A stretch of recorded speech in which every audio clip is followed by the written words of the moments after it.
Ladies and gentlemen, welcome back to the A-Gap Podcast.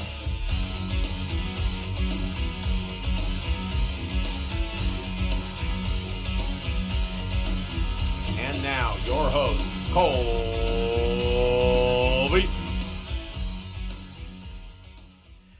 ladies and gentlemen, welcome back to another episode of the AGAP podcast. Today is Wednesday, July 6th. What? Ladies and gentlemen of the dais, how are you guys doing? Did you have a fun 4th weekend? What were the shenanigans that you got into?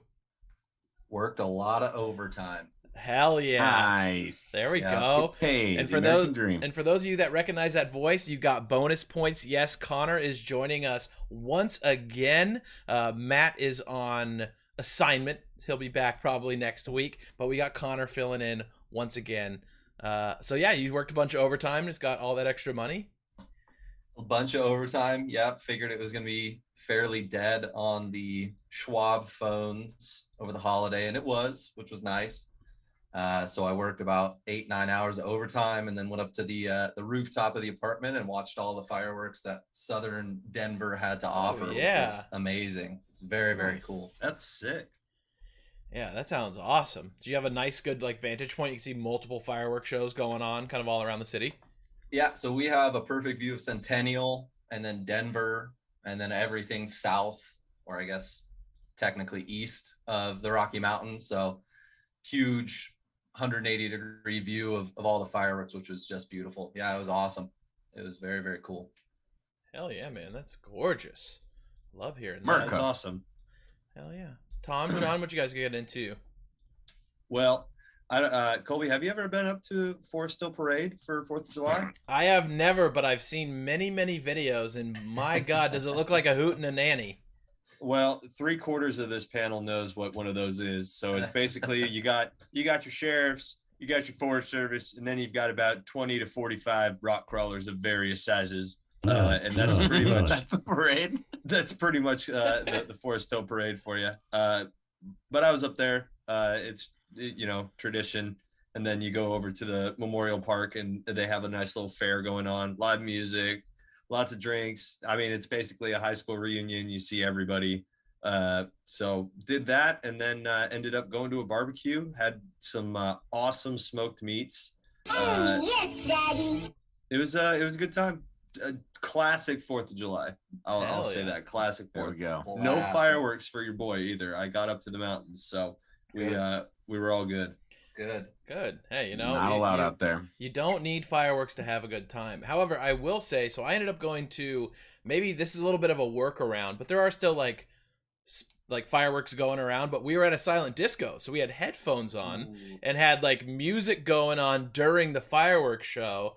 So I was like, John could do this maybe, but also it's you catch a stray firework when you have the headphones off, so it's could still be a little scary, I would say. Dude, ease me back into fireworks. That's a genius little idea right there. A little silent disco. I'm just vibing to music and just get the sights, but not the sound. As long as they're, I think that's a good way to get eased back into the festivities. Yeah. So good call out, man. Yeah, I'll have to look into that. It was super fun, and I literally had the thought John could maybe do this. This would be fun. So maybe someday, maybe next year. So we have 364 days to plan, or 363 days to plan. So we'll make it. Put it on calendar. I was gonna say, is it a leap year this year? I'm not sure. Who cares? Exactly. Who gives a fuck? It's kind of the most ridiculous thing ever. But Tom, what'd you get into? I did a bunch of stuff. I took the whole weekend off, which was nice. I did not get any overtime, but that was okay because I got some overtime with my buds. So yeah, lots of stuff. Went to the river, went to a birthday party, went and swung the golf club around. Yeah. Went to that concert. I missed the band I went there for, but I showed up. Yeah, it was a good time. It was a good weekend. What band was that you missed, Tom? It's this little band you guys might not heard. They're called Bad Mother Nature. Oh, so you're the bad friend. I am the bad friend that Matt always talks about. Yeah, I was that guy this weekend okay. for sure. That's okay. You were working. You were busy. Tom was out there giving hugs. He was out there giving hugs, showing love. It was that was a good little show too. That was fun. I was pleasantly surprised by Drake's. Big shout out Drake's. That was fun. Place is awesome. That's where I was at for 4th of July. It's a great place. Drake's Barn. Fuck yeah.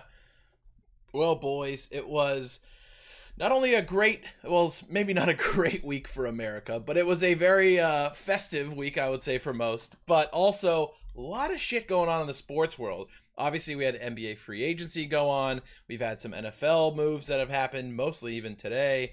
The Kings are now champions of the California Classic. We're going to get into all of that.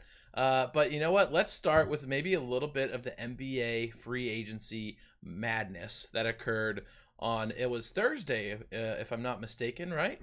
That's when it began. Absolutely. That's when it began. Thursday's when it all started. Obviously, there's been a lot of talk surrounding Kyrie and KD, but nothing has really settled there, so we're not even going to really get into that today. What are some of like the standout, I would say, signings? So I've got kind of like a list that you guys are probably looking at as well. People that are staying home, extensions, new additions, and some trades. I would just say whoever wants to just shoot from the hip, what were some of your favorite additions that you think happened this free agency? I'll get the obvious one out of the way. Marvin Bagley, 3 years, $37 million is one of the best quality signings this whole offseason. Good for the Pistons. Yeah. You know, just a great quality signing there. Nope. Yeah, that was very interesting. I feel like you both have the same feelings about Marvin Bagley signing that deal as John and I do about Damian Lee signing with the Suns. Yep. It's one of those where it's like, you know, good for you, and I'm glad you got some money, but I hope that team plays you more than they should. Yeah, exactly. I Just just good want, for I everybody, just want yeah. another fan base to experience the terror and the absolute anger that Damian Lee brings when he touches the basketball. The amount of energy that leaves an arena when Damian Lee gets on the court is just like, oh my God, here we go again. So many players could have had that playing time, but Steph Curry's brother-in-law had to have that playing time. There it is. Yeah. Checks out. Yep. See, at least you guys got to watch him play. Whereas with Marvin Bagley, Sacramento's experience, didn't get to see him play too often. So that's fair. Yeah, and he wasn't the number 2 overall pick, so I guess it's heightened in Sacramento. Correct. And Detroit. It was That's fair. all the jokes that I saw on NBA Twitter, mostly just like Kings Twitter, was like Marvin Bagley destroys all 5 fingers while signing new contract. Will be out 6 to 8 weeks. I was dying laughing. I was like, oh shit! All right, Dude, yeah. King's Twitter was going in on Pistons Twitter, dude. Oh, it was yeah. getting aggressive. It was like there's like a new little war going on, especially because like the Keegan Murray and Ivy thing. Yep. It's like King's Twitter and Pistons Twitter is kind of at each other, but it's kind of fun. And it's like, I'm sure all season long it's going to be comparing stats of Ivy and Keegan Murray. Yeah. But it's like, you know what? We've done this with Luka and Bagley. Didn't work out for us. We'll see how it works out in the first year. We're going to get to California Classic and Keegan Murray's performance, but it's just interesting to see kind of the battle going on Twitter between those two franchises. It's fun. Kind of interesting to see a weird new rivalry sprout up between the Pistons and the Sacramento Kings, just based off of obviously the trade, and then now with the draft picks. It's kind of cool. Just two hard working cities trying to get some winners, you know. Just trying to pick winners, dude. That's all we're trying to do is pick winners. You know, Detroit in year 3 of the rebuild, Sacramento in year 16 of the rebuild. You know, we're similar. And so, you know, we're right on the same level. Unstoppable force and an immovable Yeah, object. exactly. That's the unstoppable see the force, just graphic desire now. for 40 wins. Yeah. First one to 40 wins gets a playoff spot. Ready, go. Exactly. Go. Yeah. It sounds like the next Hilarious. Christmas game to me. So There we Absolutely. go. Put That's it huge, on dude. the schedule. Adam Silver put it on the schedule. I would love to see the Kings jersey with the Kings in cursive. I'd love it. Yeah. And we have the blue and red. That could kind of work. So I think for just off of a free agent signing that, you know, when I heard about it, I was like, that's not very surprising. But before hearing about it, I was going to be surprised that this guy was going to sign, and that's Bradley Beal. Yes. Oh, Bradley Totally, Beal yes. has been stuck by himself in Washington. He has had opportunities to request trades. He has had opportunities to sign with contenders or even just a better ran franchise. And he has not. And he has even gone so far this year as to be, I think it's the 10th player in NBA history to have a full no trade clause in his contract, which means he can veto every single trade that they put up for the next 5 years. I got a question for you on that. Yeah, go ahead. So, of those 10 people that have no trade clauses, how many of them actually still got traded? Because I feel like I'm really excited for Bradley Beal to have his no trade clause when he's in fucking Dallas in a year. You know, like I still feel like this was like, get everything on my contract I want, but I'm still gonna get traded at some point. It just feels like it. They're gonna be bad. And but it puts the power in his hand because he can waive that no trade clause. Like if it gets to a point where he's just like, I don't want to be here anymore, they go, cool, we'll explore options, and then next thing you know, he'll have the power. But yeah, power's in Bradley's hands right now, man. And I mean, rightfully so. He's fucking carried that organization for the entirety that he's been there.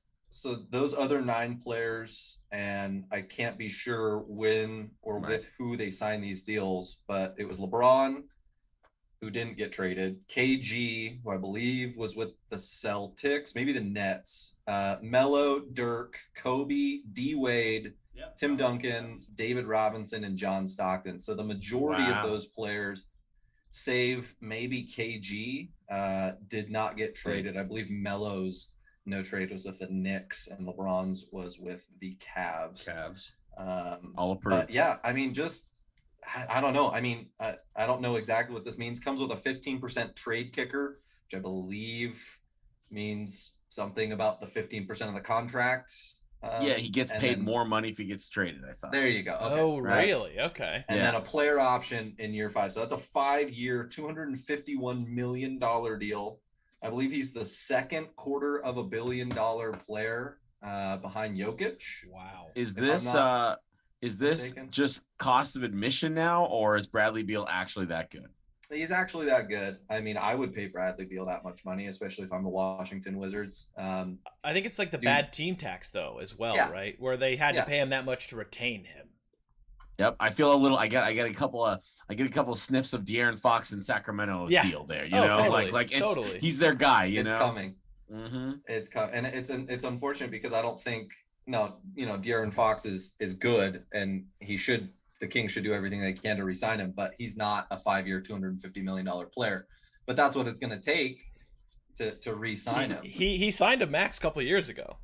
He just doesn't get paid that much because he's never made an All-Star team, correct, or an All-Pro team, correct, or any of the accolades that get you bonuses that he would ever get. Let me see. I'll look up his contract real quick. Players are just going to demand that money. But yeah, Bradley Beal thought for sure he was going to go to Miami or some contender out east, or even just shake the entire NBA and go out to LA. But re-signs with the Wizards and doubles down with that no trade clause. Very surprising to me. So I don't know. I'm still maybe I don't see it as much, but I just feel like Bradley Beal at $47 million 4 years from now feels not great. I've never really considered him a great two-way player, and maybe I'm wrong on that. Always a great offensive, averaging 30 a game or whatever a season ago or 2 seasons ago. But it feels a little awk if that 30 a game turns into 25 a game and he still plays bad defense and they're still a bad team. That's why I think they should move him. I still think they should move him, but they've been talking about that for 5 years. They might, but like you said, he did a great job negotiating the contract and will now make more money if he gets traded, which great for him because halfway through the season, he might say, I'm unhappy, trade me, right? And then you find a team, he gets more money. I think it feels the same. I agree with you there, where he's like, you know what? I'm going to opt out, and then I'm going to re-sign on a much bigger deal and then get moved later. So I looked up De'Aaron Fox, FYI. De'Aaron Fox signed a 5-year, $163 million contract with the Kings, average salary of $32 million a year. So, yeah. Bargain. So, bargain. You basically got him for free. Yeah, dude. Exactly, dude. It's free real estate. Easy. Yeah, come on. Whoa, what the hell was that? But I'm not sure what just happened. Oh, we got a sub. Kevin Broben just resubbed. Thank you. Sorry. I didn't know it was going to make that sound. That was aggressive. You guys didn't hear that, but that was very loud on my end. Appreciate you for being here, Kevin. Thank you. Nice, dude. So, yeah, I mean, Let's another big signing that happened. Zach LaVine re-signing with the Bulls. Not super surprising. A lot of people were hoping he was going to get moved, but the Bulls obviously brought the money. So he had $215 million for 5 years. That seems pretty standard. Once again, that $200+ million contract for 5 years. Price of admission, dude. Speaking of brought the money, how about Nikola Jokic? Oh my God! Dude. Yeah, $264 million, 5 years, and what's that extra year on the end? I was gonna say somebody $60 million of a player option for 60 mil. And I still think that's a good deal. And I still think that's a good deal for a team. It is. I think It he is that good, dude. The cap is Yeah, going he to is. increase. The deals that are coming in the next 5 years are going to be $70-80 million for superstar players, and there is no one right now on Jokic's level as far as the accolades. He's a back-to-back MVP. He's the best big in the game, probably a top 3 player in the NBA right now. I mean, you got to give him that money. There was just no second thought to that. But $60 million on a player option. It's crazy. That's nuts. And I have Crazy money. $5. Yeah, can you just Venmo me like Can I a have grand? $5? Just Venmo me a grand. You will never Yeah. see it again. It's fine. Oh. You have Ja Morant out here tipping waitresses $500. Like, spread the love to everybody, right? Who else got by that? John Morant was one of the only 3 that was rated a 98 or above on 2K. Yeah, hand up right here, 100%. Yeah. And I Steph sent that wasn't to on the the group list. chat. I got. Yeah. Oh, I got. Yeah. It was funny. That's why you check our Twitter account. That's why we did the NBA 2K ratings for everybody on the pod, because we just started getting like everybody was tweeting out fake 2K numbers, and I was buying every single one of them because I'm not fact checking the profiles. I'm not looking at who's tweeting this shit. I'm just liking it and retweeting it and having a good time. So if you guys didn't see it, go check our Twitter. We rated everybody on the podcast in 2K. I do want to say the Russ at a 72 was fucking hilarious. I liked it. That guy killed. doubled down today, I think it was, and he posted a side-by-side of Russ and Ben Simmons and their 3-point rating, and it was like Ben Simmons has a better 3-point rating than Russell Westbrook in 2K23, and it's like 56 overall to 52 overall. It's like, do you think that's too high? Too much. Oh, I love that. Yeah, Just it was ridiculous. fucking wild. The 2K ratings, are they officially out? I think they are. I don't think so. No, I don't believe Okay. they've been officially released yet, because they kind of do a slow release, don't they? Yeah, like a few players at a time. Yeah, They do they'll like give the out 99 superstars. club or whatever, and then they have like this super elite thing that they do, and then they'll get into it. Yeah, I can't wait for Ja Morant to be a glitch Oh, in the God. game. He's He's gonna be like 2011, 2010 Derrick Rose, but just on steroids, Yeah. and it's gonna be terrible. Yeah, He's it's gonna crazy. like cross over everybody, get to the hoop, slam, but not be able to shoot a 3 whatsoever. Yep. Unless he's Speak- playing the Warriors. Yeah, exactly. Speaking of Ja Morant, he got a $213 million 5-year max extension with the Grizzlies. Cheap, Well-deserved. pretty damn cheap, and it's good for them that they got on it early, because he is quote unquote like the league is sucking him off. They're trying to make him the new face of the league because he plays fun ball, right? And I think I think he's a big reason why Jaden Ivey's stock was so high on the draft as well. Like, obviously, Jaden Ivey's a great player, but very similar play styles, where it's like, this guy's electric, he's exciting. So I think that's He's an why athlete. he rose quite a bit. Yeah, exactly. An athlete, Exactly. Yes. Another few big extensions. Cat signed a 4-year extension, and then obviously, that one's. Let's So talk somebody Timberwolves help me- for a bit. Yeah, go for it, John. Somebody help me make sense of it, because I don't fucking get it. I don't know John, why. John, do you remember 9/11? Oh my god! Good, I'm glad, because never forget. We're talking about 2 large players, John. We're talking about 2 large players right now. Dominating the front court. You could have just said the Twin Towers, like Tim Duncan and the Admiral, but No, I'm just all right, reminding him to 9/11. never forget. Never I'm just reminding him to forget. never forget. That was completely separate. Now we're talking about 2 large players. Guys, it's been fun. It's been On a the fun block. podcast. I love you guys. No, but somebody help me here, because I don't know. I mean, don't know why. They've got to play Cat at the 4, right? That's what's going to happen. Cat's going to play the 4. He gets what he Gobert's gonna wants, play the dude. five. That's exactly what he Which wants. I agree is terrible, but Terrible. It's good So on the that's- offensive end. I mean, his offensive game really isn't going to change that much. If anything, it will, you would hope, expand, just because he's going to be more outside. Gobert is going to kind of be clogging up the middle. And we saw how that worked with the Jazz. Literally nobody passed it to him. So I expect pretty much the same in Minnesota. But I mean, Karl Anthony Towns is a top 5, maybe Big. top 7 big in the league. Yeah. I mean, over his career, I just looked it up. 23 points, 11 rebounds, 3 assists on 52% field goal and 40% 3-point with a block and a half and a steal. Okay. And he's under 25. So I mean, it's could get better.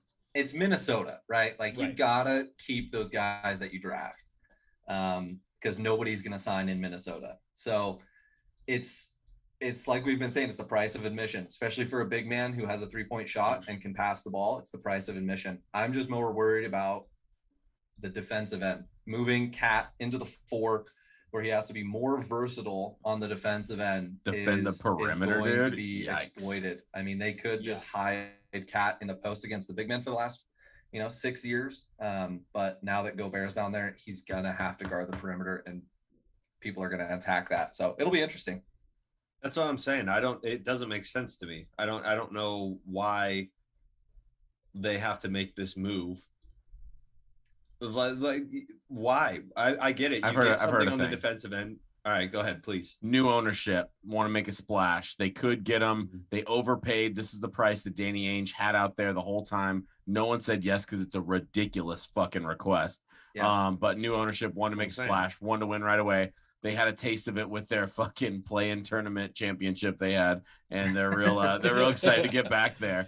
So, but they got rid of Pat Beverly, the team spirit. I know in the trade. I mean, some of the best perimeter defenders they had, they got rid of in the trade, as well as fucking 5 first-round picks. Yeah. So It's here, ridiculous. I will list you what the Timberwolves sent away for Rudy Gobert. You ready for this? Malik Beasley, Patrick Beverly, Leandro Bolmaro, Walker Kessler, who was their number 22 pick in the draft, Jared Vanderbilt, and 5 first-round draft picks.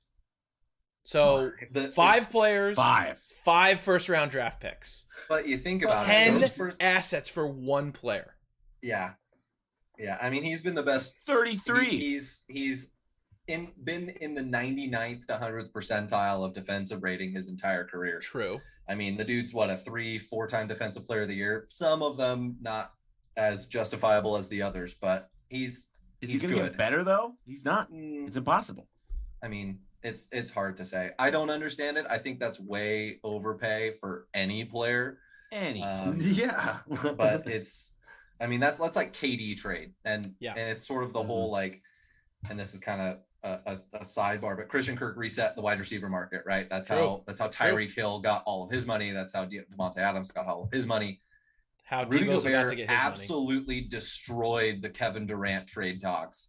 If Rudy Gobert gets that many players and that many first round draft picks, what do you have to give to get Kevin Durant? Like your entire starting roster, decade. Soul? Yeah.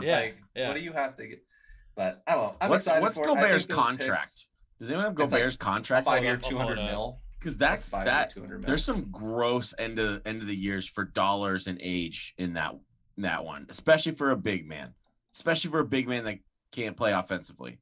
Oh yeah, I think so I saw that it ramps up. So this year he's gonna make 38 mil. Next year 41 mil. Year after that 43, and then year after that 35, 46. 36. Yep. So 46 mil when he's 36.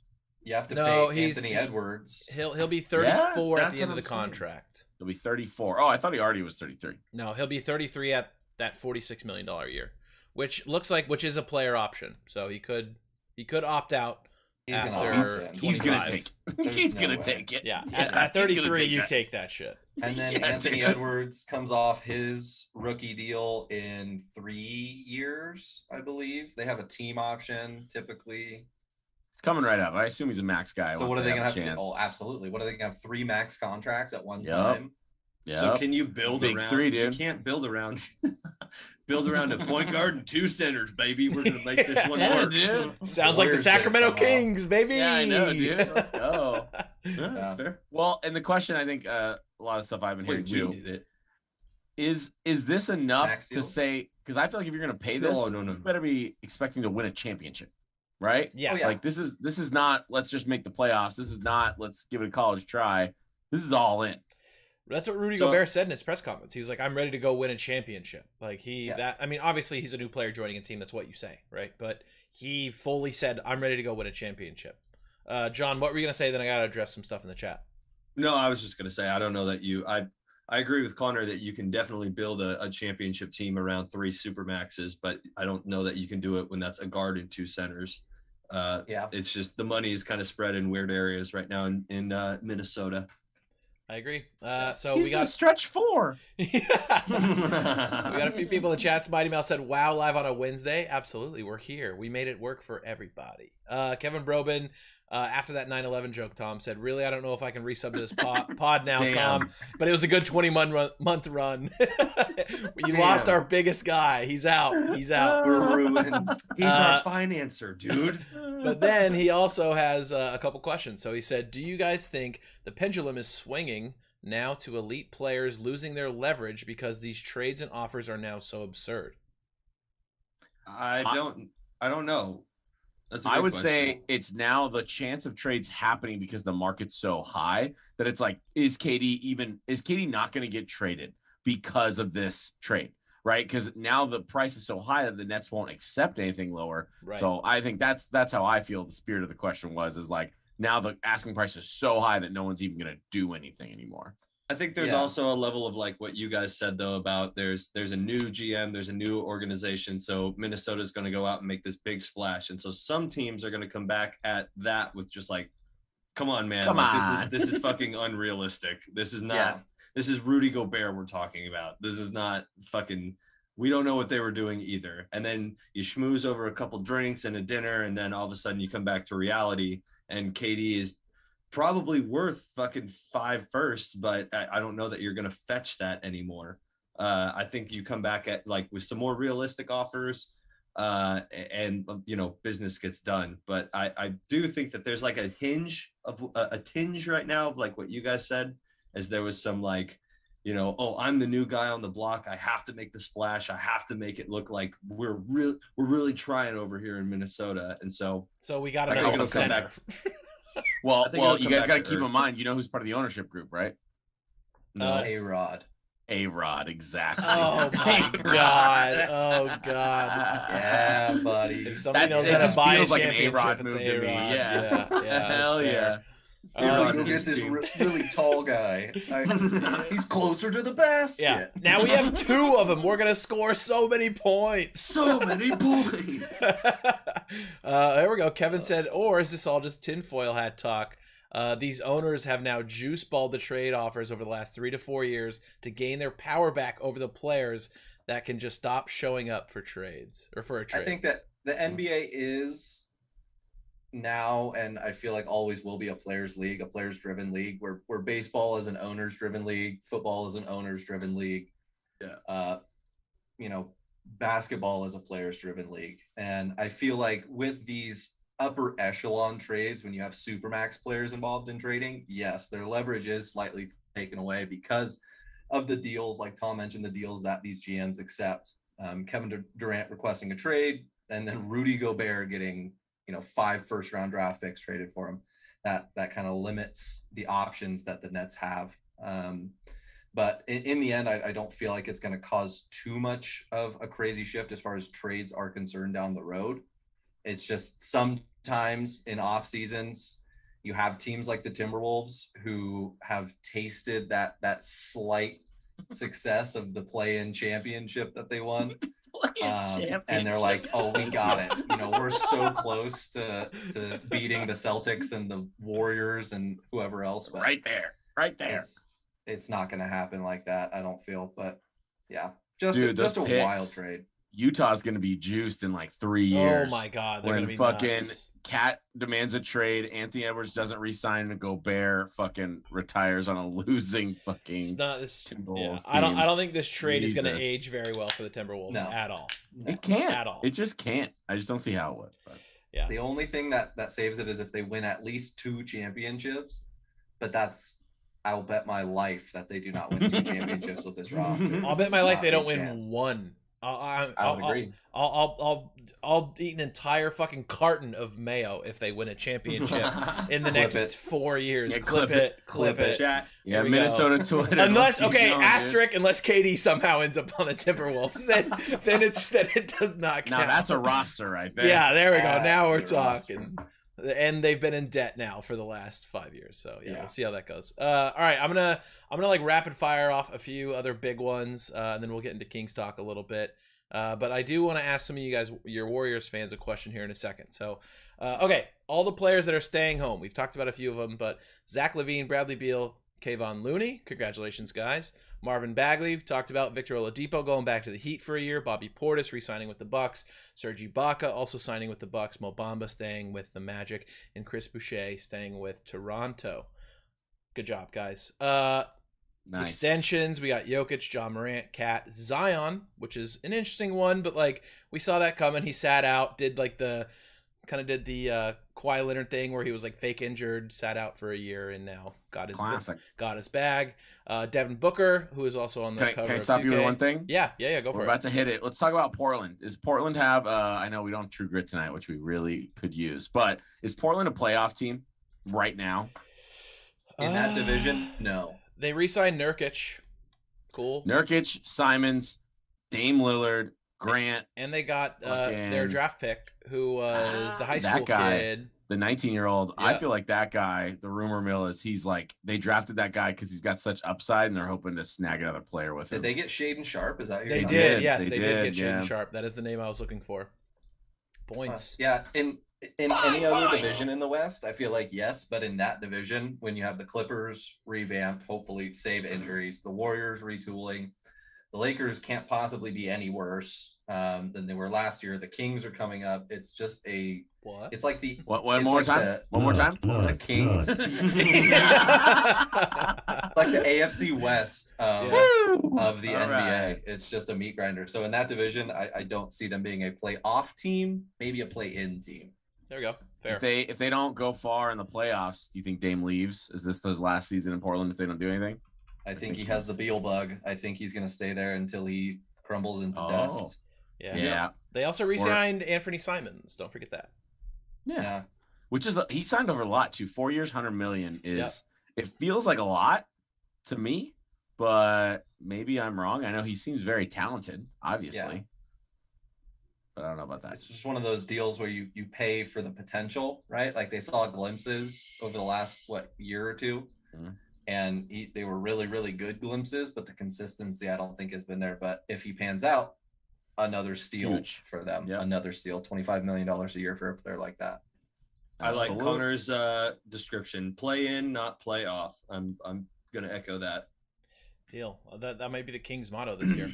All right, and then motto. Better live. new additions, players that Motto. were on the move just via free agency. I'm sure we missed a few, but once again, I'm going to rapid fire. Stop me if you guys want to talk about it. John Wall to the Clippers is a big one, obviously. I think their Clippers are back in the mix. They weren't really in the mix this year, so that could be a team that could maybe bump the Blazers or even the Kings out, unfortunately. Gary Payton II, unfortunately, will be going to the Blazers as Yeah, we well. talk about him. Yeah. Stop. Okay, stop. Let's Yeah. talk. Okay, so how about let's combine Gary Payton and Otto Porter leaving. Talk to me about it, boys. Talk to me about it. I think the only one we really care about is that Gary Payton's gone. Yeah. Just an absolute heartbreak of Hello, darkness, my old Yeah. friend. Yeah, I mean, for they real. could have I understand why. I mean, partially because he's basically any dollar he's paid is multiplied by 7 because of the tax. So he would have had to sign for like $76 million is what would have been with the tax. So I understand that, but they did the same thing with Kelly Oubre. They paid $82 million for Kelly Oubre to play on the team for 1 year. Yeah. And that was in the bubble, and he did absolutely nothing. He averaged like 11 points. And Gary Payton was the key player on the defensive end for that team, and homegrown. I'm so happy he got his bag, and I hope he goes off with Portland. But it's so hard to see a player like that go. Otto Porter, was always in my mind going to be a one and done. I wanted them to re-sign him, but it's kind of what the Warriors have been doing. It's like you bring in these dilapidated players who are on a 1 or 2 year deal trying to earn some payouts on the back end, and that's exactly what Otto did. But Gary Payton, man, I wanted that guy back, and they lowballed him. That shit They gave him so the bad. 6.4 million MLE, and it just sucks to see him go. I wonder Yeah, how many other absolutely. teams offered him too. I assume there was at least a bidding war somewhere in there. There had to be. The Mavs were after him, and I think there was one other team out east. I forget who it was though that was after him. But yeah, the Blazers were the one that I saw constantly. 3 years, $28 million, I think it was, something like that. I want to wrap up the Blazers talk. I did see it was after they made the Gary Payton, re-signed Nurkic, re-signed Simons, traded for Grant. I saw there was a tweet that was like, Lillard's still in a wait and see mode to see if they do anything. And I'm like, they just fucking re-signed 2 good guys. They got 2 good ones. Like, still waiting and seeing what happens. One of the better off seasons in the NBA. Yep. Yeah, I would Yeah, say true. so. They're True. definitely going to be better than last year. Zero Plans made a great call out in the chat. Said DiVincenzo was a great pickup by the Dubs. Sorry, Colby Yes. and Tom. Yes, it is tough. It is tough. However, we lost him, but we gained big ragu. We gained Malik Monk, and we got Kevin Herter. So we're gonna get into that very, very shortly. But yes, it was tough losing DiVincenzo, but it's kind of hard fitting him in with Fox and Mitchell when you're trying to develop Mitchell. I think DiVincenzo gets a great deal, goes to the Dubs, and is going to be part of the contending team for you guys. He was part of a trade, right? No, To- we you didn't. signed him? Oh no. So yeah, he was a part of the Marvin Bagley trade. So there was Okay, there it the is, 3-team trade, and we were That's what I trying to thought. trade for him earlier with Bogdan Bogdanovic, but then the Bucks fucked it up, and the league said no deal, and then we ended up getting him through Marvin Bagley, which was a great kind of finesse by Monty McNair. But once again, just after we had drafted Davion Mitchell, it just didn't work out too well. So Yeah, Dante was my number one want in free agency after Gary Payton left. He was the guy that I always saw as, coming out of college. I think he went to Villanova, if I'm not mistaken. Just guys that come out of Villanova just know how to play defense in the NBA level, and I just really like him. So I hope on a 2-year deal he can kind of get back to that pre-injury Dante that he had with the Bucks, where he was sort of a slasher defender and knocked down a couple threes. So yeah, that's a great call out in the chat. It's a great signing. also Zero gonna be Plans. active as Appreciate the shit. follow. Appreciate the follow. Yeah, he's a 10 point a game. I mean, he'll get you a steal. He'll get you the defensive stops. So I agree with Connor. If we're not going to get GP2, then Donnie Divvy is my boy now. So I'm about it. There you go. All right, a few other new additions. Jalen Brunson going to the Knicks is a big one. Goran Dragic's going to the Bulls. Andre Drummond also going to the Bulls. JaVale McGee's going to Dallas. DeAndre Jordan's going to Denver.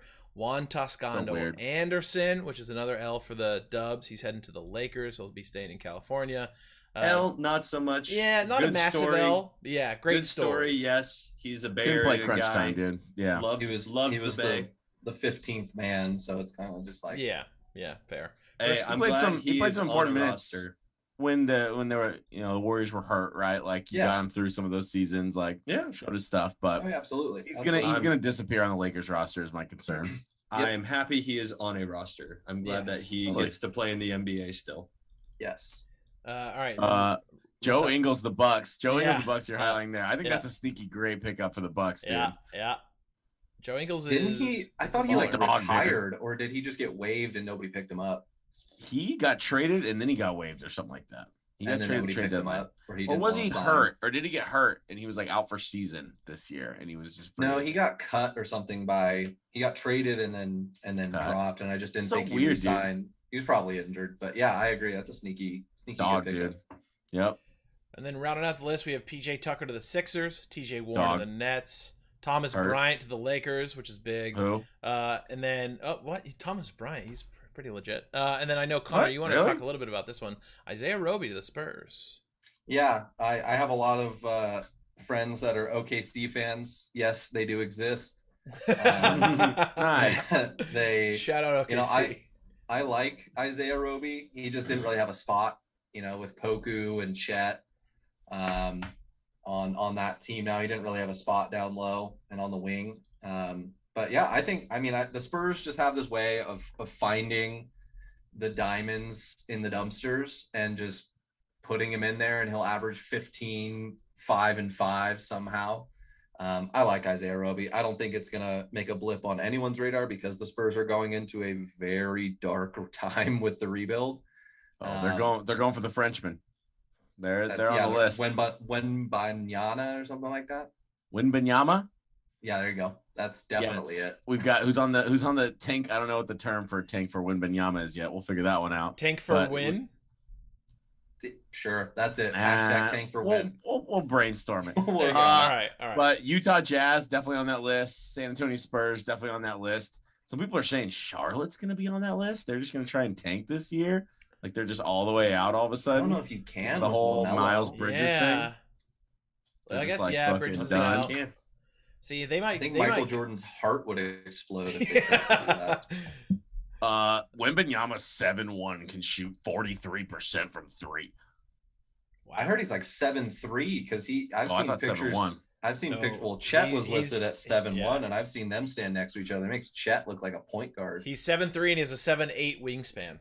Jesus Christ! The dude can scratch his 18 years kneecaps without bending over.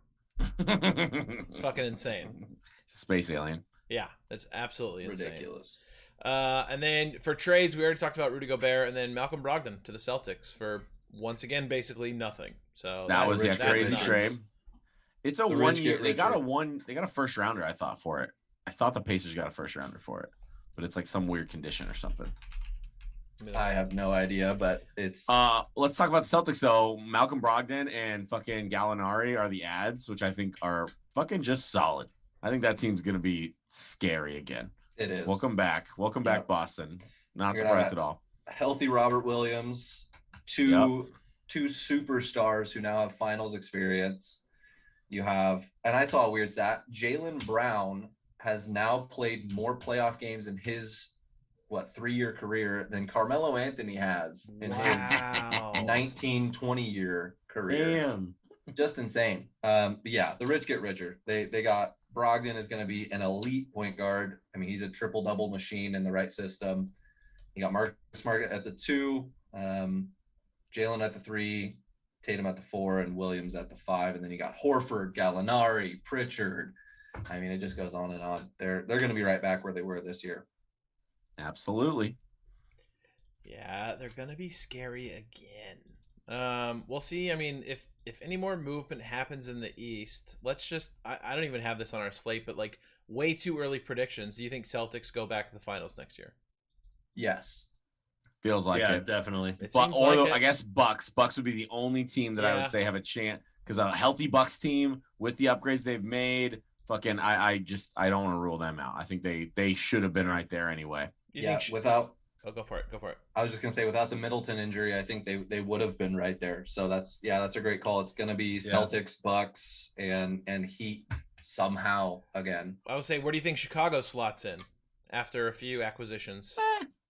Probably max a 4th seed. I don't think they can get over those 3 teams that we just listed off. Yeah, I agree. They're not good enough. Yeah, and then the Nets. Then if Kyrie and KD stay, and we won't dive into too much of the speculation there, but they could. I mean, they've retooled too. They've re-signed a bunch of their players and brought in a couple of good free agents. And Royce and if they just O'Neal. bring back KD and Kyrie, that's a top 4 seed right there. So the East is they got somebody else good. What was the other TJ Warren?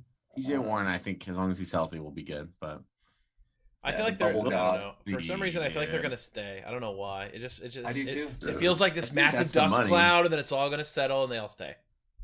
Because I mean, I saw Nothing they can do. this thing. The only team that can really match what the Wolves and Jazz can match something like that for KD is the Suns, and the Suns have the Nets have already said we want Devin Booker, and the Suns are not going to give up Devin Booker. They would trade Ayton and Bridges and any other role player you want and any amount of picks, but that would just not do it for the Nets. I heard the Pelicans too are another name to watch just because they've got And then so the many Raptors. first round picks.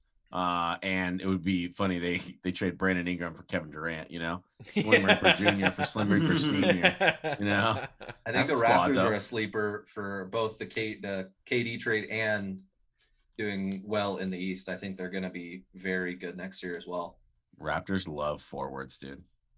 They're all 6'8", 6'9", Yep. with 7-foot wingspans. Their entire The roster, lankier besides the Fred better. VanVleet And Exactly. Yeah. and Gary Yeah. Trent, is all 6'9" with 7-foot wingspans. Yep. It's insane. I mean, Crazy. they or not extended, but retained Chris Boucher, who Sco Ducks. He was just a lengthy monster under the rim. Yep. So, yeah, they're scary. All right, Tom. Now it's time to move on to the Kings chat portion Kings of the talk, NBA talk. time. I know. Yeah. Okay, John, get out of here with your little farts. All right, we don't need it around here. I got my own soundboard, dude. Let us be excited. So the You two should be. we should mentioned it, so we can all talk about it together. The Kings add Kevin Herter and Barely Malik knew her. Monk. Kevin Herter barely knew her. Oh boy. Yeah. All right. And Sorry. and Malik Monk, who is obviously De'Aaron Fox's partner, basically, I would say, at Kentucky. They were just incredible to watch at Kentucky. I've gone back and watched a little bit of film of them together. I am so excited for the Malik Monk signing, because now you have an energized Fox who's playing with one of his best friends, and I'm so excited to watch them play this year. I cannot wait. So I think it's great chemistry, right? But we just talk about adding shooting, discussing like how the Kings needs. This is like a direct need with young core players that like not just like, oh, they've got a good 3-point shooting, but the rest of the league says they're garbage. Like these are players that other teams would love to have. Yep. You know? Absolutely. And Malik Monk doesn't sign for what he signs for with the Kings unless he wanted to be here. Exactly. That deal was on the table for other teams. Absolute. De'Aaron Fox did mention in an interview today, though, that the Lakers could not pay him enough money. He basically said we could give him a little more money, and that factored into it. But I guess Monty McNair in the front office came to Fox and said, hey, how would you feel if we went after Malik Monk? And it wasn't Fox going to them saying, go get Monk, go get my boy. They came to him and said, how would you feel about it? He said, obviously, yeah, do it, make it happen, offer maybe a little bit higher than what the Lakers can do, and that's what happened, and now he's in Sacramento.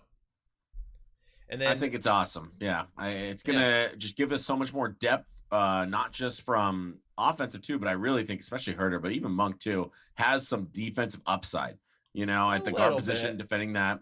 Because they showed, I know everyone trashes on Herter for being bad defensively. And but Monk I did a little bit is what I've seen a on little Twitter. bit. From what I dug into too, with Herter was playing next to Trae Young, and Herter always was the guy that was taking the point guard on the other team. Okay. And so he was always the on-ball defender. So he got kind of ran over a little bit more, but there are moments, there are plays, there are times where he was kind of the guy. And I think we all hope that De'Aaron Fox is going to be the kind of on-point defender, we think, as long as Davion's not on the court. So I think it's going to work out great.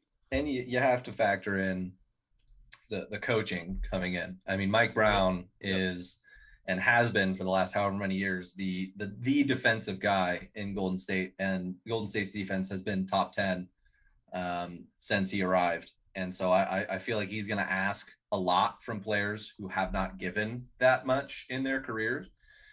He's going to ask a lot from Fox to step up. He's going to ask a lot from Monk to step up. You don't really have to ask too much from Mitchell. It just seems like he was born defending the ball. Yeah. But I mean, even guys like I think Sabonis has to step up as a stretch four. If you're going to have Holmes anchoring the center, people are going to go after Sabonis, and he's no slouch on the defensive end, but I feel like, Brown's going to come in there and really elevate that team defensively. So I actually have a quick clip that I was going to play. I actually just thought of it as you said it, but Steph Curry today, he's out in South Lake Tahoe playing golf at the Pro-Am, which is happening this weekend, which I'm actually going to be attending on Saturday. So I'm actually very excited to see that. So it'll be very fun. But he actually specifically mentioned the Sacramento Kings and Mike Brown's defense. Unfortunately, I feel bad for you guys. You won't be able to hear it, but the stream will be able to hear it. So I'm going to go ahead and play it right now. I want this clip to go straight to Mike Brown because I love him. He's done amazing work for us. Been a real key to our success with the Warriors. But you're going to learn defense. You're going to hear some barking in practice, and there's going to be a lot of accountability within that Kings locker room. So get ready for that. Mike Brown's a gem. You got a good one, but you better play some defense. So basically, to explain it to you guys, he basically just says, you got a gem in Mike Brown, but you guys better be ready to play some defense because there's going to be some barking on that practice court, and you guys need to step up and play defense, basically. And he kind of just gave praise to Mike Brown and said, all right, like, get ready to step up. Here you go. And I love hearing that from obviously a Hell great yeah. staff who hustles his ass off on the defensive side of the ball. Doesn't get credit for it, but I'm very excited to see what Mike Brown does on the defensive side of the ball, especially adding Herter, Malik Monk, even Keegan Murray. We're going to get into that too. Adding a guy like Keegan Murray who plays pretty decent defense. Watch him in the California Classic. I think he got lost a couple times, but I think that's just a lack of kind of communication on the defensive side of the ball. You're playing with like B-listers. They're not really defensively sound either. So, except for Keon Ellis, which once again we'll get into. But How tall once again, just is very Keegan excited. Murray? How tall is he? I'm 6'7"? Let me look it up. I think he's around little that shorter than area. that. Let me see. I think he's around 6'7". He is 6'8". Okay. There you go. Yeah, 6'8". So if we want to get into Keegan Murray, so Keegan Murray in the California Classic played 3 games, one against the Warriors, one against the Heat, one against the Lakers. First game against the Warriors, which was his debut, he had 26 points and went 4 from 5 from the 3-point line. Also, What was his first shot? His first shot ever. first as a shot, King. corner 3, drained it. Fucking drained Off- it, dude. right That off was- the oh, dribble, God, bam. that It was so good. beautiful. Then he did struggle a little bit in his second game, had 9 points, 9 rebounds, but did contribute on the defensive side of the ball. And then in the final game, aka the championship for the California Classic, which is a 3-game series, which wasn't too hard, he scored 24 points, went 9 of 16, had 7 rebounds, and had a plus-minus of plus 17. Also, I think he had a plus-minus of like 22 in that first game. So once again, just proving that he's efficient when he's on the court. He knows how to pass the ball well, he knows how to shoot the ball well, and he might not shoot lights out every night, but he has the ability to at least go out there and get you 25 points. I I love just the looked boards. at. The boards I'm sorry, go too. ahead, Tom. No, just real quick on that Heat game. Even when we only had 9 points, 9 boards. It's like once again exactly what the Kings fucking need. Yep. Is someone that can fucking protect the glass, can shoot the 3, fucking plays that position. It's just exactly what we needed. Sorry. I just looked up the Kings roster as it sits right now. They have, I think, 7, 8 top 20 picks on their team between Barnes, Fox, Herter, Alex Len. Yeah, baby. there you go. Overall pick. Yeah, throw that on there. You got looks like Trey me from the Lyles, neck down. Davion Mitchell, Keegan Murray, and DeMontis Sabonis. So a lot of talent there. Just hasn't, save a few of those guys. Obviously, hasn't really produced too much. But yeah, I think the call out from Steph about the defensive end of the ball is where it's all going to start as far as Mike Brown is concerned, and then the offense kind of flows from that. So you guys have every right to be excited about this upcoming season and the next few seasons to come. I think it's going to be the start of a turnaround in Sacramento. I really do. Yeah, Let's man. go. We're excited. We're hyped. I mean, especially when you have a guy like a rookie coming in like Keegan Murray who can average, I mean, once again, this is just California Classic, but can average 19.7 points, 8 rebounds, 1.3 steals, shoots 51% from the field, 44% from 3-point range. He led all players in field goals made and was second in rebounding. Like, that kind of production, even if you go to an NBA style game, those numbers probably aren't going to shrink that much. Like, those guys are still pretty skilled. They might shrink a little bit, but the percentages is what I'm looking at, right? A guy that's going to shoot 50% from the field and 44% from 3 out of 4. That's exactly what we've needed for a very long time. So once again, Shooting.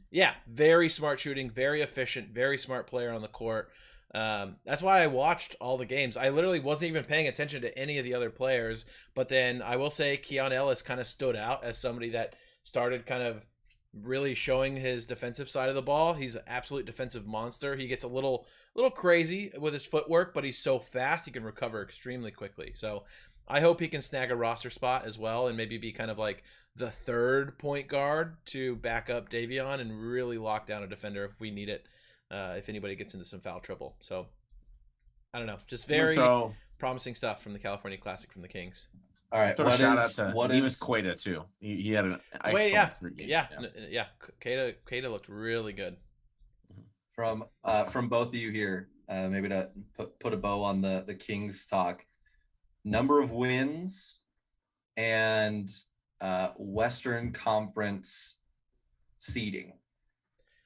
Number of wins and the final seed as the buzzer sounds on the 82nd game. All right, I'm going to go 44, 44, and I'm gonna go like 8 seed. 8 seed. Okay. 44 Mhm. wins get you the 8 seed in the West. All right. See, I was gonna go. I was thinking I was gonna go optimistic and basically kind of mimic what you said. I guess I'll go a little more realistic. I'll go 41 9 seed play in, and we win the play-in game. Love it. I Knock love out the optimism. LeBron I don't think James. you're too far off. I definitely think they get above 40. I definitely think they make the play-in. Yeah, I think once again, as you mentioned earlier regarding the Blazers, I think we are a play-in team. If we are a playoff team, we're exceeding expectations and we're fucking stoked. But It's just what were we gonna say? I was just The gonna say West, every time I did this with the Blazers too. Every time I look at that roster and then I look at who those teams have to play the majority of the time. You're playing the Clippers, the Lakers, the Warriors, Yep. the Kings, the Suns. It's tough, man. That is just such a meat grinder of a division. It's going to be hard, but I think the Kings are well positioned to at least get above 40 wins. I agree. And I think one thing that I'm like optimistic about is even though we've sucked for the last, I mean, obviously a long time, but I'll talk more specifically about the last like 2 or 3 years. We've always kind of played to our opponent, where we've played really close games against great teams, but then we play a shitty team and we get blown out because our defense is so terrible. So I'm hoping this year that we can beat all the teams we need to beat and play close to teams kind of above our echelon, which is a majority of the Western Conference, and we'll sneak a few of those games out. That's my hope. I'm sorry, I have a correction. The Blazers are not in the Pacific Division anymore.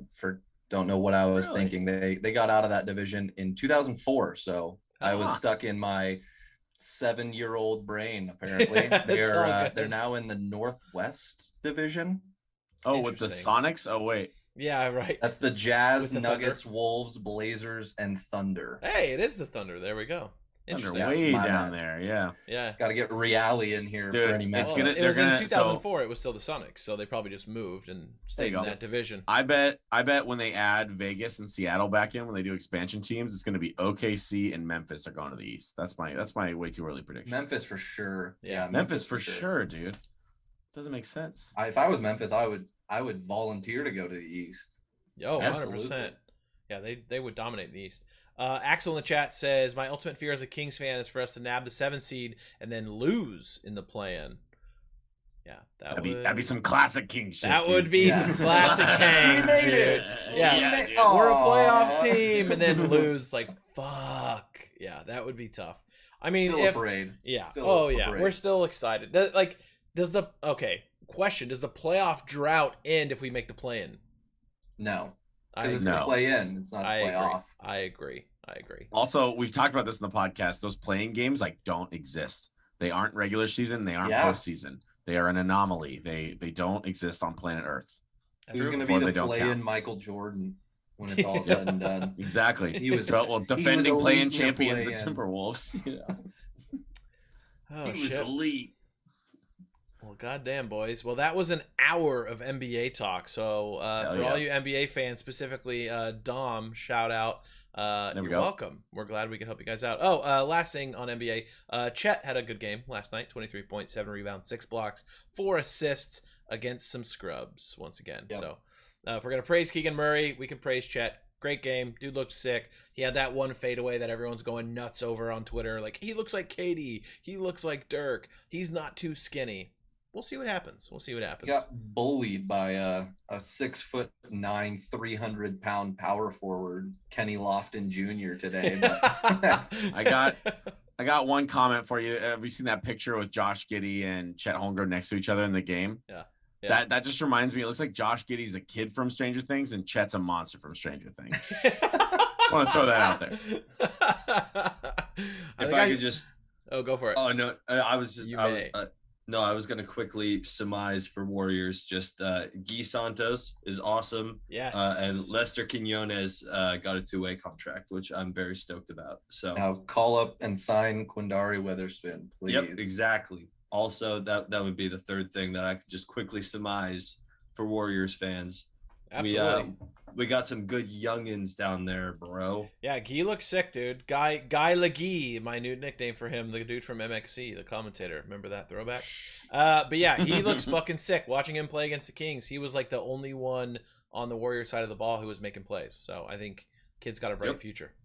Absolute. All right, let's move on to a couple other sports. We got some shit to talk about. We've been going for an hour, so we'll try and get through these fast. But also, I'm having a good time. So let's see how it goes, boys. All right, in NFL news, let's start with the funny news. Aaron Rodgers gets a tattoo. People ask, is this the beginning of the end? The memes and the jokes and the quote tweets that have come out about that tattoo, just hilarious today. I saw one in particular that was like, Aaron Rodgers walks into the tattoo parlor and tattoo guy goes, what do you want? And Aaron Rodgers goes, have you ever heard Kyrie Irving speak? He's like, I want that on my arm. It's just like, it's perfect. It was perfect.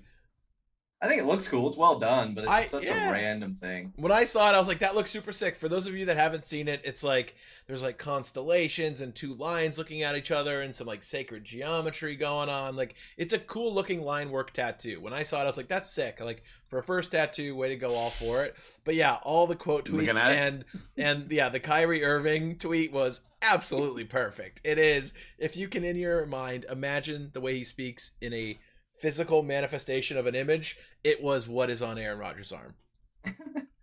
Was it on his left arm? His left arm. Left arm? Okay. So it's not gonna boost. He's not gonna have like sacred geometry trails when he's throwing the ball. Unfortunately, this year. Shout out to left forearm tattoos, though. There you go. Hell yeah! Can't talk too much shit. Shout out. Oh, there we go. Everyone, show off your. I'm gonna draw one on myself real quick. There you go. Yeah. Be sick. But yeah, the beginning tattoo, of the end, though. Yes, cool. It is. It is. No, I was gonna say I can confirm from Connor the memes on Twitter right now are awesome about this tattoo. Pretty fucking funny. I think he's just a single man who's trying to find himself toward the end of his career, going through a little crisis. Maybe he's not single anymore. But Isn't he dating a witch? Oh, maybe no. I think him and Shailene Woodley broke up. They broke up. Is he dating a new witch? Oh, I don't know. Might have been a different one. No, yeah, him and Shailene Woodley broke up a couple months ago. So I think he's just kind of soul searching at this point. He's kind of doing his own thing, but just microdosing his way through the NFL offseason. Yeah, I wouldn't doubt that. Like maybe in 10 years he goes on Pat McAfee's like, yeah, I microdosed a few games and like had a wonderful performance. I would not doubt that whatsoever. But they do get drug tested, but still, it's like. It's natural. It's micro. It's just a plant, it's just a little bit. It's just a plant. It grows out of the ground, dude. Just a couple mushrooms. You're fine. Come on. What are you, a square? I grow them in my shoebox. Unless he's microdosing LSD, then now we're really connected with we're going for it, dude. Universe. Like that Pirates picture in the 60s. Yes, dude. Yes. Legend, dude. Absolute legend. Game? Yeah. 60s through the perfect game. Wasn't even a real time. Yeah, Connor still believes that what's his name? Kareem Abdul-Jabbar or Wilt Chamberlain. That's right. Yeah, Wilt Chamberlain's not a real guy. Nope, not a real person. If you look up, and then I won't spend too much time. I could talk for 3 hours about this, but if you look up Wilt Chamberlain highlights and the few games, there might have been more, but like in his prime and how fast he is.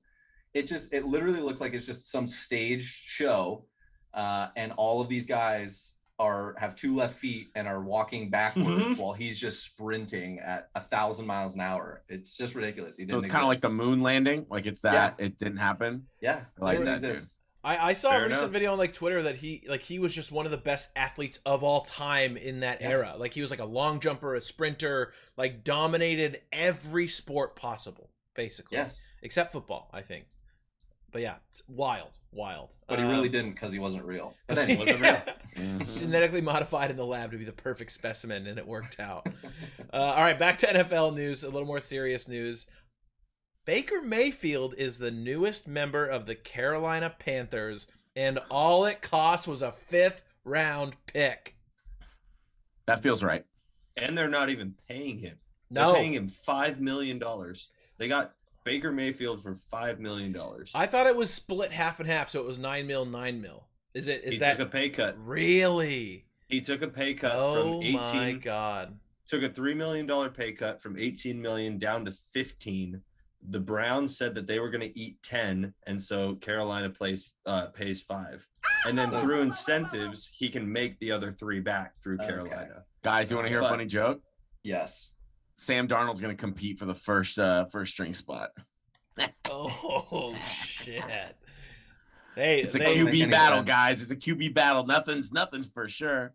So that was the thing. Then now, what do you do, right? Because you have Baker on $5 million. You have him on basically a rookie contract, less than a rookie contract, and he gets to come into, halfway decent offense, gets a fresh start, gets to kind of do his thing. So do you start him on the rookie deal, or do you start Sam at 19 million a year?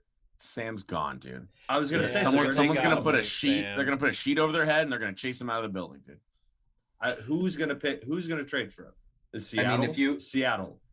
No, he's gonna get cut. Yeah, maybe. If you told the Panthers that they would have 2 of the top 3 picks from the 2018 draft. Yep.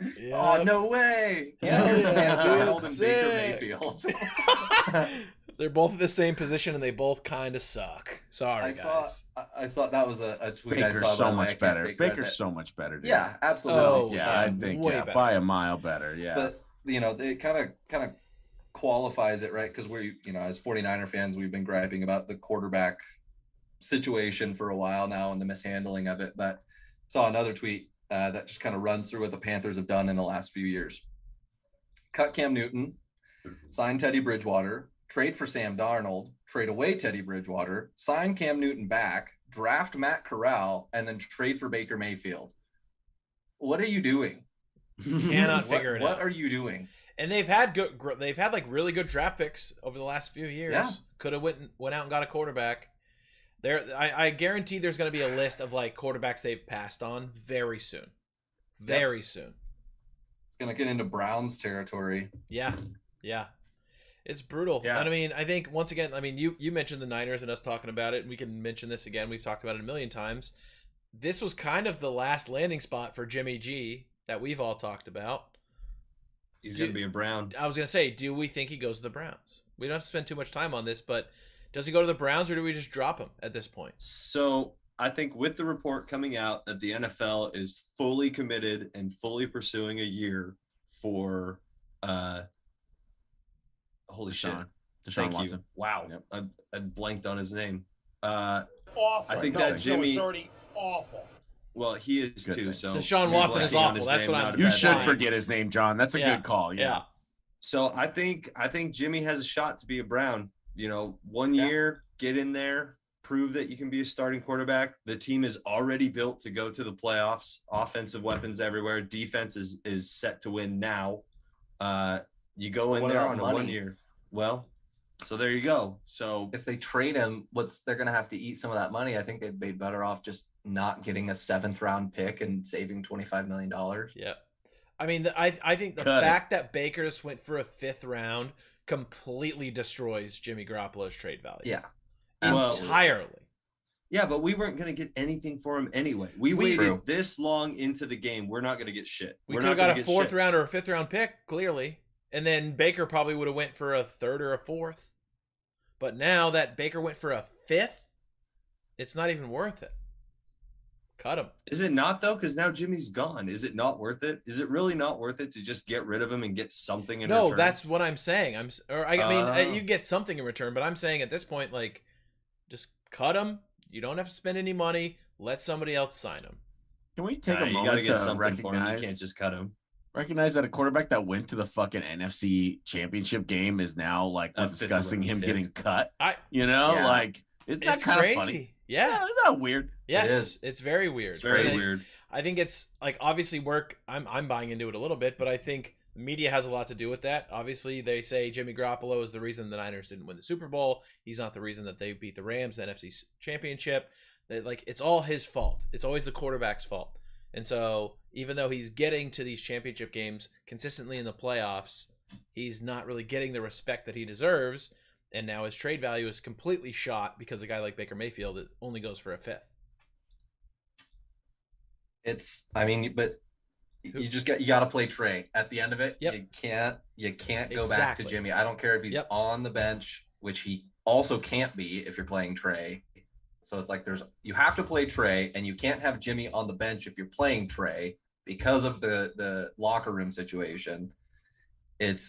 He's got to go. I don't care how it happens. He's got to go. And I just don't see another team that would trade for him and eat any part of that contract. And I don't see the Niners wanting to move him enough to eat some of that contract. So it's just none of it's matching up. None of it is matching up. Yep. I mean, it's a front office mismanagement entirely. Like they should have it didn't seem like there was much of a market for him, but it seemed like he should have already been moved by now. And I think they were asking way too much, clearly. And now, once again, seeing what Baker went for, I feel like Jimmy there was probably a 4th round maybe on the table from one of these teams, and Lynch said no and was trying to get more. I have a hard time believing that wasn't on the table at some point. I bet you gotta know when to hold them and know when to fold them. Yeah, there we go. He's on fire. I don't know. It is wild, man. It's a tough situation. It hurts. And I did just see Trent Williams was just honored as the first O lineman in the NFL to be ranked 99 overall in Madden this year. So shout out Trent Williams. Running this one back. He's on fire. Let's go. Who do you think you are? I am. That's our boy Trent Williams. Who do you think you are? I am. But yeah, the Jimmy G situation is just it's fucked. It hurts. It's fucked and it hurts, and we love the guy, and I feel bad for him because he's being very disrespected. But I mean, how about this? I'll ask you 3 guys. If you are a mid-level team, let's say you're the Browns, would you rather have Baker Mayfield for a year or Jimmy Garoppolo for a year? Jimmy Garoppolo. I'd rather have Baker. You had Baker with that roster, and they didn't really do anything. Jimmy has taken a similarly talented roster and gone to the conference championship. I just think Jimmy's a less productive as far as stats quarterback, but a better winning quarterback. I agree with that. I'm biased though. I take Baker for the upside, just in the future, right? You said just 1 year, so I get that. You can make the argument it's more of Jimmy there, but I think I would like if it was a 5-year thing, I'd take Baker for sure. Same.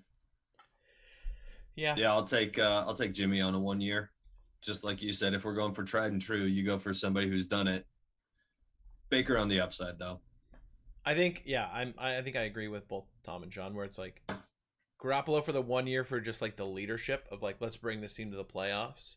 Baker was kind of the young gunslinger, right? He could make you some fun plays, but the upside, he's young. He can get better. He can mature. Yeah, I'd probably, I don't know. I ask you guys the question. I don't have to give you an answer. Moving on. Nobody asked me the question. I don't have the answer. The NCAA team swap happened. We can talk a little bit about that, but I kind of want to move on to something else. Yeah, Oregon might be in the Big Ten at the end of this. We'll see what happens. Or the ACC. Or the ACC and the Pac-12 have been talking about a merger. The Big 12. Fucking crazy. Every college football is crazy right now. How does that work for any sport other than football, though? You're gonna have right. Well, that's you're the gonna thing. have, you're gonna have the UCLA lacrosse team taking a bus to Rhode Island or whatever it is, and it's like, what the fuck? A lot of good team bonding going on. Poor equipment, guys. Yeah, I don't. Anyway, never gonna see their families ever again. It's all about money. It's all about money at the end of the day. Per usual, college sports is a shit show. Do you guys want to talk about why the Giants are so fucking bad all of a sudden? Dropping 13 of their last 15. What the fuck? Pretty sure we lost tonight too. Last I checked, we were down 4-0. 14 of our last 16. Let me correct myself. I don't know. We're losing 4-2 in the 7th right now. Here, I think Connor, you just need to say it for everybody here. The Giants are what? Sellers. Yeah. Yep. Sell everything. Everything. The only person you don't trade, maybe, is Carlos Rodon. Maybe. At this point, I mean, it just, everything has to go. There's not one player who's currently on the roster the big league roster. Maybe Lamont, I could see them keeping just because he's 28. Luis, you want to keep Luis? Luis, yeah, that's good. I mean, everyone else, Duval? I would trade. They're not going to trade Desclafani. He's making $12 million a year. Nobody wants that. Yep. Probably won't trade Crawford. But everyone else, man, you just got to do it. And then you got to buy someone in free agency or multiple someones and bring the youth up, but sell everything that you can. Let's go A's approach, right? I read that one tweet that was like, Giants got a closer payroll to the A's than they do the Yankees right now. Yeah. It's like, we already, and maybe that's what we've been talking about this whole time, right?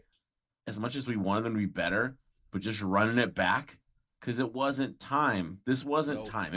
We were ahead of schedule last season. It was lightning in a bottle, right? And we try. I think Farhan's really throwing out pretty much the same roster, right? Like, what's the difference between last season and this season? Injuries. He's giving them another chance. And it's just not working out. So it's time to move on. And maybe this is the season Farhan kind of needed to get the Giants into the next stage, which means goodbye Brandon Belt, which means goodbye Longoria, which is maybe. Fuck, dude. I don't even want to say. Longoria has a team option for $5 million. And he's going to be 37. I highly doubt it that they bring him back. Just trade him to the fucking Cardinals, dude. Trade him to the fucking Braves. Trade these guys to teams that are competing this season. Yeah. Get some picks or get some players. I don't know. Get something. Well, I was gonna say, I think Rodon, of the names that can't get touched, probably Webb, probably Rodon. I think that they would have to stay. Doval, definitely. There's as it is, but not really. I mean, the guy just needs to be able to hit his mark, and he's gonna be fine.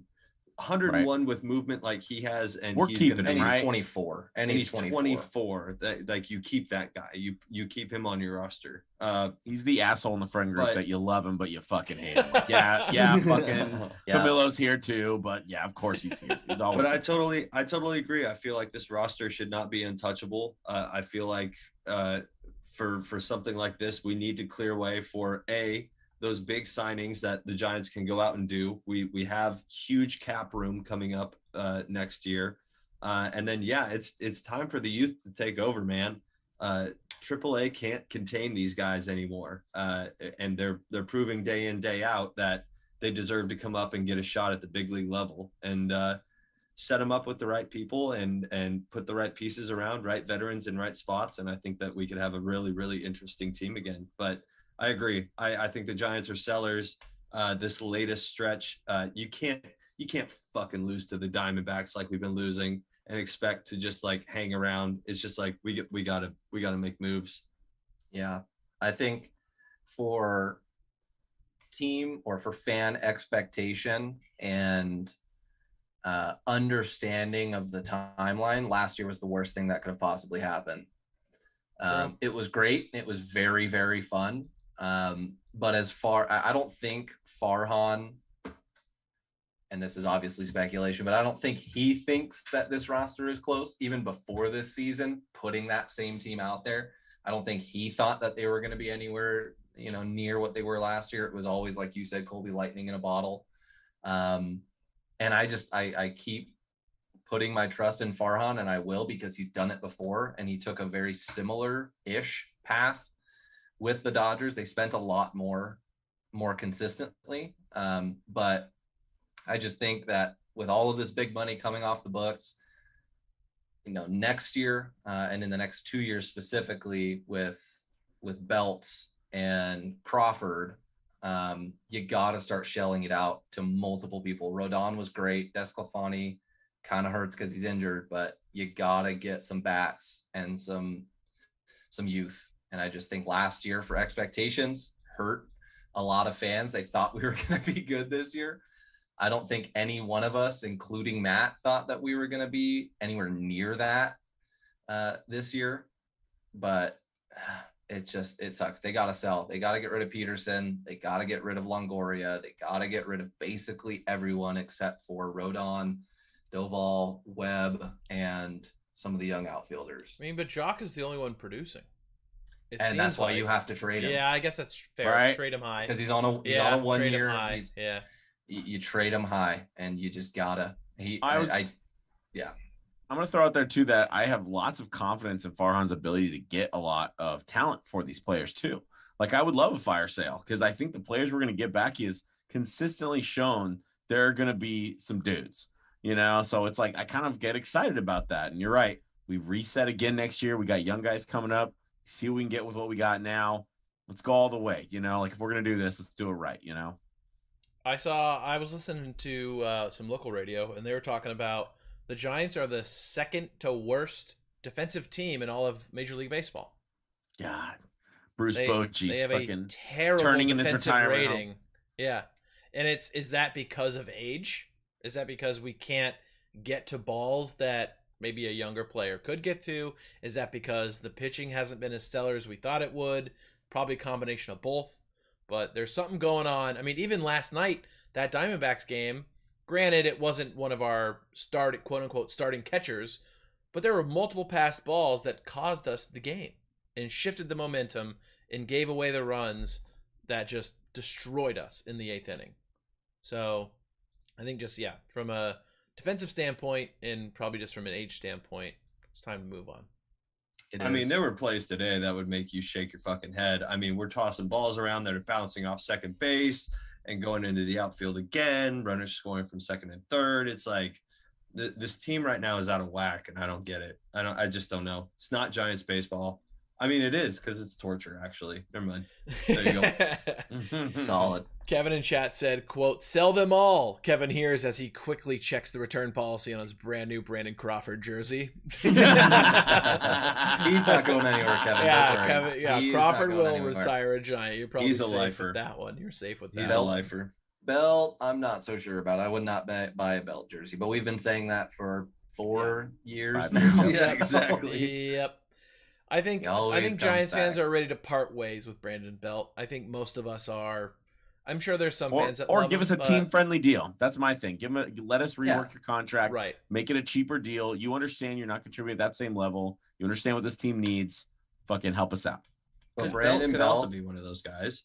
He's also a forever guy. He's been here Totally. forever. So, but it's got to be team friendly. Got to be. but think Exactly. about it. I just think about the career that Brandon Belt would have had. In some parallel universe, he's picked up by the Yankees, and he's hitting 50 home runs and 130 RBIs in that small little short porch. Yep. Yeah. Just mashing. So for the last 4 years, I've always held out this hope that he's going to go somewhere like that and just now be a DH for some team. But yeah, he'll probably sign No back. He's longer. definitely not going to get $18.5 million again. Anywhere. no Nowhere. way. So, yeah. No way. Still an elite 5 defensive years. first 5 baseman. years. Still a very elite defensive first baseman. Just Team not- guy, DH, fucking, Yeah. you know, gets the Injury fans prone. out. Clubhouse staple, streaky, Absolutely. injury prone. Like these are all words to describe Brandon Belt. The majority of the team is on 1-year Captain. contracts, though. So I mean, the majority of the MLB roster is either Is it just Logan Webb? heading Logan Webb and Rodon are the only one they're like signed for like 2 years. Rodon's on like a Descalani, 2. Crawford, Wood, Cobb, LaStella, Jake Cobb, McGee, Cobb and Alex Wood. Those ones are. and then McGee a has ton to of people go. go into arbitration next year. So we'll see. We'll see. We'll see, man. Buy somebody and Please. trade everyone for Juan Soto. That's my. Yes. If I were Farhan, I would Yeah. just trade for Juan Soto. It's so simple. Yeah. But do you give it's up easy. like For Longo and Brandon Belt, just slap, Yeah. No, slap him on the table. Let's 2037 get it first going. round pick, whatever that No, it means slaps in the MLB. hood. Now this guy right here. All right, you can have Dominic Leone, okay? Yeah. Take it. You really cutting my Fine. arm off over here. Really Yeah. twisting my arm. Speaking of twisted arm, here's Tyler Rogers. Let me Yeah. go over the well, I mean, Yeah. because who would you give up for Juan Soto? 2 of your top 3 prospects. Matos. So that's Matos. either Luciano, Harrison, Matos. There's Will I- Bednar. Yep. It's got to be. That's the only of those thing that guys. the Nationals would take. As God, they they the should, only thing. to be Fucking honest. hard. But that's so fucking hard. I don't know. Do you do that? Dude, can we do that? Because I like those guys. Farhan Them to just- historically has. I mean, for the Dodgers, he did. Now you can't. A lot of things Farhan does is Dodger-esque, but there are other factors that play into it between the ownership and the different management teams between the Dodgers and Giants. I feel like the Dodgers were a bit more, fuck it, yeah, send that 19-year-old kid for Mookie Betts and let's So- call it a day, right? And the Giants are kind of like, well, what if he turns out really good? We should wait on it instead of kind of being gung-ho with it. So That might- Harrison and Matos for Juan Soto. Yeah. Yeah, I would do that in a second. I was gonna say I just Luciano, gotta keep He's Luciano. 20. How old is he? 23. They're Like, both he's- 20. No, I mean Soto is like 23. Oh, Soto's he's, 23. He's I was still gonna a say. prospect too. Basically. It's like Yeah. Also crazy that he turned down his deal and then got injured. He's not like injured for the rest of the season, but very sketchy. Very close to being injured for the rest of the season. Well, I was gonna say by comparison, Bednar is in single A and he's 22 years old and he's our 4th ranked prospect right now. Wow. give me Soto. Yeah. Thank Yeah. you. Absolutely. Yes, please. I think they'll pick up Judge though. I think Matt's been preaching that too. I think Judge Yep. is on their radar pretty hard, which would be Has to cool. be. I feel like Larry Bear's not going to let them not spend more money. I think the Giants ownership group is going to kind of demand something, We especially have if the we are money. a pretty piss poor team, right? If we finish the season like we're playing right now, I think there's going to be not necessarily a mandate, but like a renewed energy around signing some big fish in free agency and maybe making some trades, just in general improving the team. Does Maybe it get Farhan finally gets the worse? go ahead to get rid of people like Belt. Do you think there's gonna be a lull period of 2-3 Oh. years? Oh, I don't think so. If we're going for Judge next season, then we can't have that. Yeah, that's what I mean. Like, is there? Yeah. I just don't think the time frame lines up to get a player like Judge, which is next season, right? And to maybe throw your hat in the Soto ring if that's even a thing. And then other players that I probably just don't know about that are coming off into free agency. I just don't think they have the time to have those lull periods. But you're going into this lull period with the roster you have Yeah. right now, Yeah. with the age and the contracts. Everything points to a mini rebuild with that youth coming up. But then their desire to pay free agents doesn't. I don't know. It doesn't. It's a line up. retool. It's a retool, not a Retool. There you go. There you Yeah. go. That's Youth what Larry movement Bear and would sign say. free agents. Yeah. Yeah. Simultaneously tank and improve the roster. Yeah. I want you to be batting good all at the same time. Yeah. We can pull that off. Yeah. Yeah, we'll raise the price of beers by $6. They won't even care. There we go. Exactly. Now We'll we're keep showing playing up. franchise mode. We just Yep. hike up the price of everything and then also get great free agents. Perfect. So the Giants are gonna have really quick. 1, 2, 3. We're gonna have 129 million available next year in spending Wow. That's a money. lot. 129 million dollars available to the Giants next year to spend, fucking spend. And we should go buy the league. We should go buy a bunch of players. Buy 'em all, baby. But I agree with Connor. Like if things like trading for Soto come up, you got to give 2 of those. I'm down to give up a couple of the prospects. That's to, a to go retool get right these away. guys. You can get Soto. Yeah. I think that's an Retool immediate, though, and it's an with immediate impact. absolutely. Couple of big names coming into free agency next year. Trey Turner probably going to re-sign with the Dodgers. But don't tell Judge, Matt. we've Matt talked wants him about. so bad. I was gonna say, Oh, don't tell Matt. Yeah. Everyone wants him so bad. I mean, you got Michael Brantley, who's super old, but I love. Joey Gallo is never leaving the Yankees because why would he? Yep. You got Dansby Swanson, who's going to get a max deal, whatever that means with the Braves. Josh Bell would be a sick. He's in Washington. That'd be a sick Belt replacement. I mean, Yeah. you got a lot of older dudes, but it's But that's it's what I'm out there. saying. Key veterans, and then you go spend the big money, obviously, on somebody, and then you start calling up the youth. So, key veterans, spend wisely. In Farhan, we trust. I'm Yep. excited for Stay next the year. course. Exactly. I'm excited for it. The guy made a 107-win team without even trying. What can he do when he Yep. finally He gets what didn't he even wants? with trying to do the opposite. Yeah, exactly. With trying to tank. He was trying. It's fucking Yeah, nuts. go get Judge. Go get His Judge own and team threw him a curveball. trade McCovey Cove for Soto. Yeah, dude. We'll give you all the water in the cove. You have the rights to the water in the I'll give you 3 seals. No more, no less. Russian pelt trading now. Yeah, seriously. Trading animals for baseball players. Hey, you know, that's America. I was gonna say that's like us buying Alaska from the Russians for $3 million, baby. Just Yeah. fleeced. Hell of a deal. Idiots. Hell of Hell a of a deal. deal, dude. Hell of a Natural deal. resources. You thought the minerals were gone, Russia. Look at us now, idiots. Gotcha. Well, Got speaking Mardi of Gras now. Thank you. yeah, there we Thank go. There we go. you. Speaking of other European countries, you guys want to talk a little F1? Real quick. We can make it real quick. Silverstone GP was the best race I've ever seen as a Formula One fan. It was good. The British Grand Prix was insane this year. I'll wrap it up quick, and then John, you can sprinkle your thoughts on it. Carlos Sainz gets his first ever win. Checo goes from 17th to 2nd after a front wing replacement. Lewis gets his podium at the home race. Leclerc once again gets fucked by Ferrari strategy, leaving him on the hards when everybody else goes on the softs and just roasts him.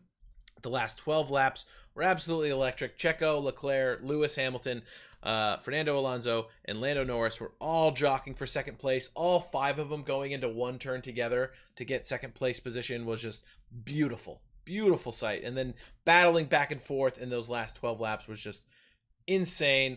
Obviously, there was the massive crash in the beginning with Zhou Guanyu. Thankfully, he is all okay. Alex Albon also had a pretty high impact in that crash as well. From what I've heard, I believe he's still doing okay, but he was getting looked at for concussion protocol stuff. So hopefully What about okay. our boy Max Verstappen, dude? Max Verstappen ended up catching some debris under his car, and so his aerodynamics were completely fucked. His downforce was fucked. Ended up getting, I believe, 7th place or 8th place after being in 2nd for most of the race. So he didn't keep Deuced on out. clapping? He did not keep on clapping, unfortunately. Verstappen did not keep on Damn. clapping. Damn. Well done, Tom. As I'm going to make always. that joke every week. Every week. It always hits. John, what are Yeah, your dude. takeaways now that you're an F1 fan alongside me? This crash is exactly why the Halo was invented. Yes. It prevented serious injury, especially when he then kicks off of the rocks over into the fence, Very which is scary. crazy. Also, big shout out to George Russell, who got out of his car and potentially had a chance to get his car back into it, but decided to get out and go make sure that a fellow F1 racer was okay. Ran over to him and tried to make sure that he could get it extracted and that he was going to be okay. So big shouts, George Russell, fucking stolid guy. It was another wet one, man. Qualifying was weird. It was a very wet race. A lot of people started on the hards, which is why George Russell said that they kind of got that weird clip that went on that it kind of kicked off the entire crash. It was going to be interesting the entire time. Good on Carlos Sainz. I love that he got the first victory. Yeah, and that was awesome.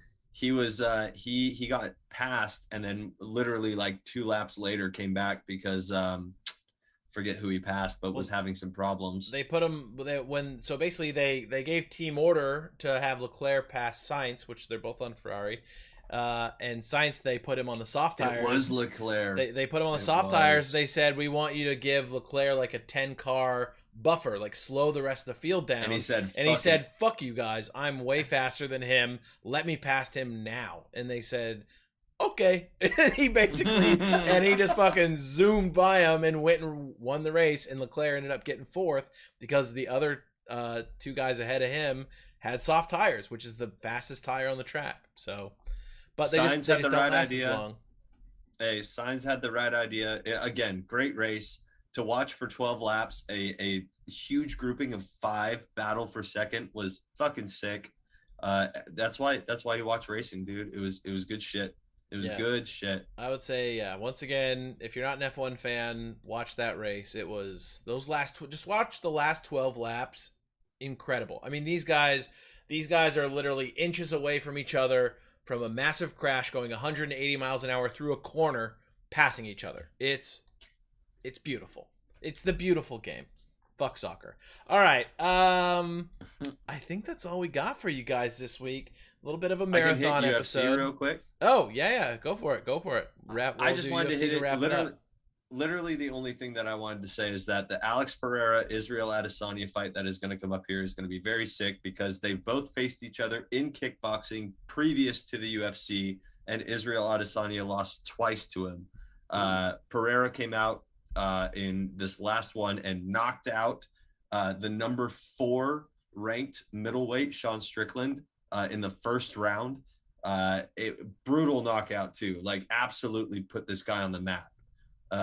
So that fight, please look out for that fight. It's going to be sick. Look out for Sean O'Malley, Pedro Munoz. Again, the rematch, the eye poke happened. I think it's bullshit that you fucking back out of that fight off of an eye poke, but it was an eye poke, so I get it. And Alexander the Great remains Alexander the Great. He's easily the best featherweight to ever compete in the UFC. And he is looking at moving up to lightweight now, which is intriguing. So we'll see where he goes.